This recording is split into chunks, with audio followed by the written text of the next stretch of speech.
ये स्टोरी मुझे मेरे हस्बैंड ने शादी के बाद बताई थी। जो उनके एक ख़ास दोस्त थे, उनकी गर्लफ्रेंड के साथ हुई थी। उनकी गर्लफ्रेंड ने जब जानकीपुरम में कमरा लिया था रेंट पर, 2 फ्रेंड थी, तब उनके साथ कुछ वहाँ पे घटनाएं हुई थी। तो चलिए मैं आपको बताती हूँ वो किस्सा क्या था। और वो 4 से 5 दिन उस घर में रहीं और 4 से 5 दिन में उनके साथ क्या क्या हुआ।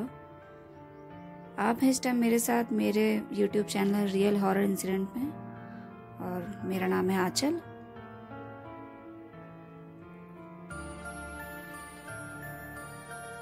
मुझे हॉरर स्टोरी का शौक़ है, तो मैं किसी न किसी से कहानियाँ पूछती रहती थी कि किसके साथ क्या हुआ या कुछ हॉरर एक्सपीरियंस, ये सब मैं पूछती थी। तो मेरे हस्बैंड ने एक किस्सा मुझे सुनाया था जो उनके फ्रेंड के साथ हुआ था। तो उन्होंने ये बताया, उन्होंने किस्सा इस तरह से नहीं सुनाया था कि ऐसा ऐसा हुआ। वो मेरे पास एक दिन आया और कहने लगे, आज मेरे फ्रेंड की जो गर्लफ्रेंड यहाँ रहती थी जानकीपुरम में, उन्होंने कमरा छोड़ दिया।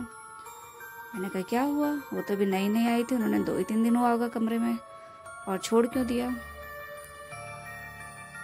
तो उन्होंने कहा कि उनके फ्रेंड ने बताया कि वो कमरा कुछ हॉन्टेड था, और दोनों लड़कियां इतना डर गईं कि सामान वामान छोड़ के सब भाग गईं।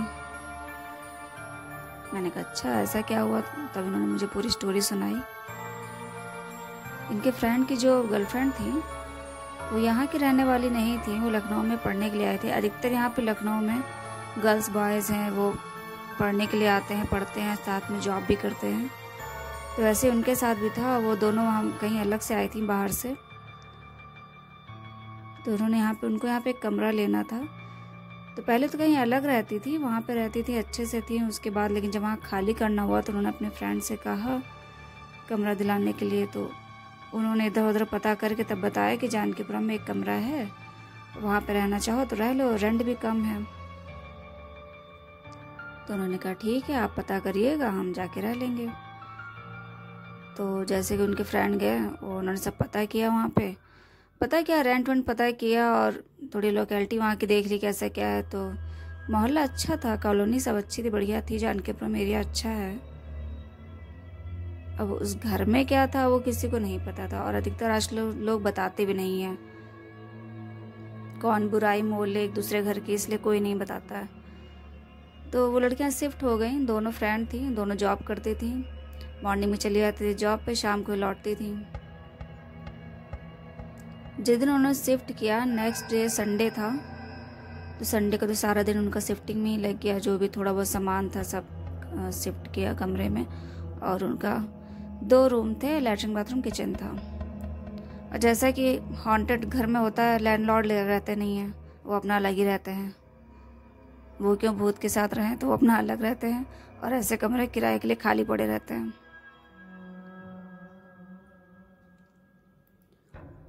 तो उन लोगों ने संडे को पूरा सब सामान अपना सेट किया, और नेक्स्ट डे मंडे को ऑफिस जाने के लिए दोनों अपना मॉर्निंग में तैयार हुई। टिफ़िन लंच बनाया, थोड़ा खाना वो लोग ज़्यादा बनाती थी ताकि लौट कर जब आएँ तो कुछ चाय के साथ खाने के लिए रहे, तो एक्स्ट्रा रोटी या सब्जी वो लोग रख कर जाती थी। तो 2 फ्रेंड दोनों अलग अलग जॉब करती थी, तो एक जल्दी निकलती थी, एक उसके आधे घंटे बाद निकलती थी। तो जो मेरे हस्बैंड की फ्रेंड की गर्लफ्रेंड थी, वो अपना निकल जाती थी 9 से 10 के बीच में। तो दूसरी वाली थी वो आधे घंटे बाद निकली। तो शाम को जब दोनों लौट कर आई, तो जब मेरे हस्बैंड की जो फ्रेंड की फ्रेंड थी, मैं उनका नाम बता देती हूँ, उनका नाम रुचिका था, तो ऐसे मुझे बोलने में भी आसानी होगी। तो जो रुचिका थी वो जब वापस आई तो उन्होंने देखा कि फ़ैन चल रहा है और टीवी भी ऑन है। तो आधे घंटे बाद जब उनकी फ्रेंड भी आई घर, तो उन्होंने पूछा काम से फ्री होके, जब फ्री हुई तब उन्होंने पूछा, अरे आज तुम फ़ैन और टीवी नहीं बंद करके गई थी? मैं जब आई थी ओपन था, सब खुला हुआ था ऐसे ही। तो उसने कहा नहीं, मैं टीवी सुबह सुबह कहाँ ऑन करूँगी, टीवी देखने का टाइम भी नहीं रहता है, और फ़ैन हो सकता है शायद गलती से खुला रह गया हो। तो रुचिका दीदी ने कहा नहीं, आज दोनों चीज़ ऑन था, और चलो कोई बात नहीं, कल से ध्यान देना, इतने घंटे के लिए सब फालतू में खुला हुआ था। किचन में जब वो लोग गई, अपना रोटी का डब्बा खोला, जो था डिब्बा, उसमें देखा कि रोटी एक बाहर पड़ी गैस के पास। तो उनको लगा पता नहीं कैसे क्या है, और सब खुला पड़ा हुआ है। तो उन्होंने अपनी फ्रेंड से कहा नहीं, क्योंकि उसके लिए टोक चुकी थी फ़ैन और टीवी के लिए, तो उन्होंने रोटी वोटी के लिए कुछ नहीं कहा। उनको लगा जल्दी में शायद वो गिर गई होगी। फिर डेली की तरह उन लोगों ने काम निपटाया, खाए पिए जो भी हैं, पढ़ाई करी, और नेक्स्ट डे वो लोग फिर ऑफिस चले गए। और लौट कर जब आती तो डेली तो नहीं, लेकिन हर दूसरे तीसरे दिन ऐसा होता है कि उनका फ़ैन खुला होता है या टीवी ऑन होती, और किचन में जो खाने का डब्बा होता है उसमें रोटी या सब्जी कुछ भी बाहर पड़ा होता है, किचन में फैला होता था।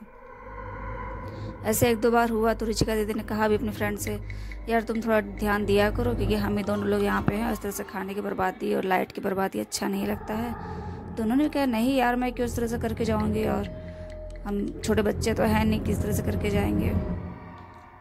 तो खैर थोड़ी उन लोगों में कहा सुनी जो भी हल्की फुल्की हुई। और उसके बाद ये था कि नेक्स्ट डे कोई फेस्टिवल पड़ा तो छुट्टी थी। 2-3 दिन ऐसे बीत चुका था, जब चौथा दिन था तो उस दिन लोग की ऑफिस की छुट्टी थी, कोई फेस्टिवल था, तो उसके लिए तब दोनों लोग घर पे ही थी। तो उन्होंने कहा चलो शॉपिंग चलते हैं, थोड़ा जो सामान रह गया घर का ले आते हैं। तो दोनों अपना तैयार होकर शाम को अपना चली गई। तब रुचिका दीदी ने अपने हाथों से फ़ैन और ये सब जो भी था लाइट सब बंद करी, और कि आज हम बंद करके चलते हैं, देखते हैं खुला होता है कि नहीं खुला होता है। और उन्होंने जो भी दिन में खाना बनाया था वो भी सब किचन में साफ़ करके सब ढक के रख दिया था कि लौट के आके बनाना नहीं पड़ेगा, वही खा लेंगे। तो जब ये लोग शॉपिंग से लौट कर आए तो वही 6-6:30 बज गया होगा। और जब उन्होंने दरवाज़ा ओपन किया तो लाइट तो उनकी ऑफ थी, लेकिन फ़ैन और टीवी ऑन था। अंधेरे रूम में ही अपना फ़ैन चल रहा था और टीवी ऑन थी। तो रुचिका दीदी को भी डर लगा, दोनों फिर डर भी गए कि अरे हम लोग तो बंद करके गए थे, ऐसा कैसे हो गया।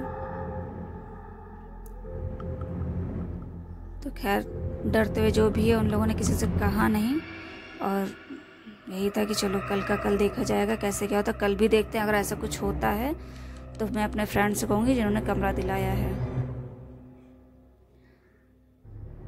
तो रात का टाइम था, दोनों अपना 8-9 बजे छत पर टहल रही थी। खाना तब बना के नीचे रख दिया था किचन में कि बाद में आके भी 10 बजे तक खा लेंगे। और नेक्स्ट डे ऑफिस भी था दोनों का, तो दोनों छत पर टहल रही थी, बातें कर रही थी, यही सब अपना आपस में शेयर कर रही थी कि नहीं हम फ़ैन नहीं ऑन करके जाते थे, और मैं जब आई हूँ तो खुला रहा, ऐसा वैसा ही सब बातें कर रही थी आपस में कि देखते हैं 3-4 दिन अगर ऐसा कुछ है तो घर खाली कर देंगे, क्योंकि हम दोनों लड़कियाँ ही हैं और यहाँ पे कोई है भी नहीं लखनऊ में हम लोग का। ये सब बातें वो कर ही रही थी, तभी उनको किचन से दरवाज़ा खुलने की आवाज़ आई और कुछ बर्तन खोलने के गिरने की आवाज़ आई। वो दोनों कस के डर गई, चौंकते हुए फिर दोनों भागते हुए नीचे गई कि देखें बिल्ली है क्या जो खाना वाना बर्बाद कर रही है, वही आती होगी कहीं से। तो नीचे गई तो देखा किचन में पूरा सब फैला हुआ था, जो उनकी सब्जी थी वो फ्लोर पे पड़ी हुई थी, रोटी गैस के पास पड़ी हुई थी, और नीचे फ़ैन फिर चल रहा था, फिर टीवी ऑन थी। अब वो दोनों इतना डर गई थी कि रुचिका दीदी ने तुरंत अपने फ्रेंड को कॉल किया कि इस घर में कुछ दिक्कत है, हम यहाँ पे नहीं रह पाएंगे, तुम तुरंत पहले यहाँ पे आओ। तो वो आधे घंटे बाद वो अपने फ्रेंड आए उनके, तो जो भी था फिर उन्होंने अपनी आंटी के यहाँ रुकने के लिए कहा कि ठीक है अच्छा रात भर के लिए तुम लोग आंटी के यहाँ रुको, 1-2 दिन जब तक रुकना हो, फिर दूसरा रूम देखा जाएगा, तुम लोग वहाँ शिफ्ट हो जाना। अब वो दोनों अपना ज़रूरी सामान लेके घर को ऐसे ही लॉक कर दिया, जैसा जो सामान पड़ा था वैसे ही छोड़ के सब भागे वो लोग वहाँ से। और जैसा कि हर मकान में होता है, लैंडलॉर्ड से पूछो तो वो कुछ क्लियर नहीं बताते हैं, यहाँ पर भी यही हुआ। उन्होंने थोड़ा आसपास भी पूछना चाहा, लेकिन आसपास के लोगों ने भी ज़्यादा कुछ क्लियर नहीं बताया कि भैया हम नहीं बता सकते, लेकिन हाँ यहाँ किराएदार आते हैं, टिकते नहीं हैं। तो उन्होंने जो अपना एडवांस रेंट दिया था वो भी उनको वापस नहीं मिला। फिर कुछ दिन के लिए वो 3-4 दिन 5-6 दिन आंटी कह रही, जब तक उनको कमरा नहीं मिल गया। फिर उन्होंने अलग कमरा लिया, फिर वहीं वो रही, अपना पढ़ाई और जॉब जो भी किया हो, और वहाँ उन्होंने वो घर छोड़ दिया।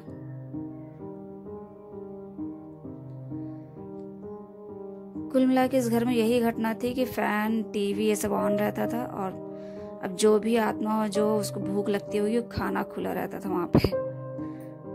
वो जब भी ये लोग नहीं होते थे तो खाना रोटी पड़ी होती थी, सब्जी रोटी कुछ भी है वो डब्बे से निकल के बाहर पड़ी होती थी। खैर ये थी आज की कहानी, और आप लोग को अच्छी लगी हो तो प्लीज़ लाइक करें, सब्सक्राइब करें। और ऐसे किराए के मकानों की बहुत सी स्टोरी है जो मेरे पास हैं, मैं एक एक करके अपलोड कर दूँगी। जानकीपुरम की एक स्टोरी और है जिसे मैं शायद नेक्स्ट वीडियो में अपलोड कर दूँगी। और केशव नगर के मकान की भी है। केशव नगर में तो मेरी दीदी रह रही है, वहाँ पे कई किस्से हैं और मैंने खुद एक्सपीरियंस किया है, तो मैं सारे वो किस्से आप लोगों के साथ शेयर करूँगी। तब तक लिए बाय।